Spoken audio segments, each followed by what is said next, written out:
Welcome to Madison HD Sportsnet, presented by the JMU Alumni Association. We're joined by women's golf head coach Sarah Sargent for another Coaches Show. Coach, thanks for joining us. Thanks for having me. So, not this past weekend, but the previous weekend, we had the North Florida Collegiate down in Jacksonville. What did you think of the team's performance overall? We have a lot to work on before conference. I was a little bit surprised, to be honest. I felt like things were at least moving in the right direction coming out of the winter, and as much as I would like Harrisonburg to be an ideal place to play golf in the winter, it's not. So I felt like we were moving in the right direction, and then our scores showed that we were not. First round was just difficult for everyone but Laura.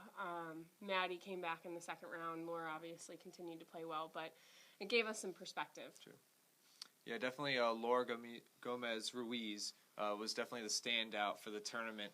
She finished tied for fifth at 3 over par, just 2 shots off the leader. So what did you think of her performance? I was really excited for her. It wasn't surprising to me. Laura's play in the fall was surprising to me. The fact that and really at FSU, she's been striking the ball great, and it's just been a little mental hurdle for her around the greens. She overcame it. She's been using some tools that Dr. Bob here at JMU has given her, writing things down, the positive stuff, making sure that she acknowledges when she's really, really nervous, but she accomplishes whatever her goal is. She's been writing that down. I think it's been helping her. I was really excited for her. I walked next to her the last about 11 holes of her second round. I don't know that I really helped her that much other than to say, yes, you can do it.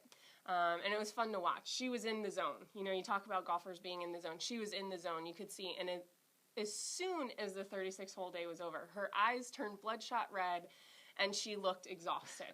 But it didn't look like that until that last putt was holed. So needless to say, I was really proud of her for hanging in there, and her score could have been even lower. I mean, she missed some putts that were definitely makeable, but overall I was so proud of her. Yeah, and how big was it for her to get recognized by the CAA? She earned CAA Golfer of the Week for that performance after, working so hard to get that result. She has been striving for this for a while. She walked off the course after all 54 holes were done, and she said, am I going to win CAA Player of the Week? First thing out of her mouth. Not did I win the tournament, no, I think she knew with her 77 she didn't win, but am I going to win CAA Player of the Week? And so I was very happy for her. I looked through and I said, Laura, I think you got a good shot. You beat the girls from College of Charleston that were here, and it didn't look like anyone else was playing in any tournament, so I said, I think you got a shot. So sure. I was really excited for her, and she was thrilled when I found out the next day of practice. So. Yeah. Now, as a team, to sort of, obviously we haven't had the results that we wanted. What have you guys been working on to, rise up to leaderboards? I think the biggest thing was we had spring break at the end. We went to Jacksonville at the beginning of spring break. The second half of spring break, we had what you could consider 2-a-days for golf. We practiced in the morning at our short game facility from 8 to 11:30, 12 o'clock. And then in the afternoons, they went to lunch, and then we played. I think we just needed some hard work. And not that everyone hasn't been working hard, but sometimes you just need to put your nose to the grindstone and get to it and realize that the fairy dust isn't going to be sprinkled, and golf is difficult, and it's not something that happens easily. And you have to believe in yourself. I can believe in them all I want, and that's what I've been telling them. I believe that we have the talent. But when they get out on the golf course, they have to believe it and fake it until you make it. I mean, that's really, you have to sometimes in golf. I remember a number of times that I was playing and I felt like a mental midget. But you get out there and you just say, I can do this. And even if that saves you 2 shots over 54 holes, it's 2 shots that it saved you. So we've been working on that a little bit, and hopefully we'll go down to Orlando and be able to see some results of the hard work the last 5 or 6 days. Yeah, definitely. As you mentioned, the team will have an opportunity to put that hard work to practice. This upcoming weekend, you have the Morhead State tournament.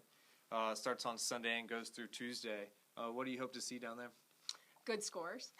For sure. Yeah. It's a golf course that should set up well to our players. I played it in a professional event, and then I've coached there a couple of times. I had a player shoot 12 under there, so I'm hoping for one of our players to shoot 12 under there. But it's a great golf course for us. It's not visually intimidating, and I think that's one thing that's really been hurting us is the golf courses we're playing aren't difficult, but sometimes they can look like they're more difficult, and that's when our inexperience in college golf, because we're a young team, hurts us. This tournament is wide open. If you can hit greens, you can shoot good numbers, and I think that we need a little bit of that. So we'll see what happens.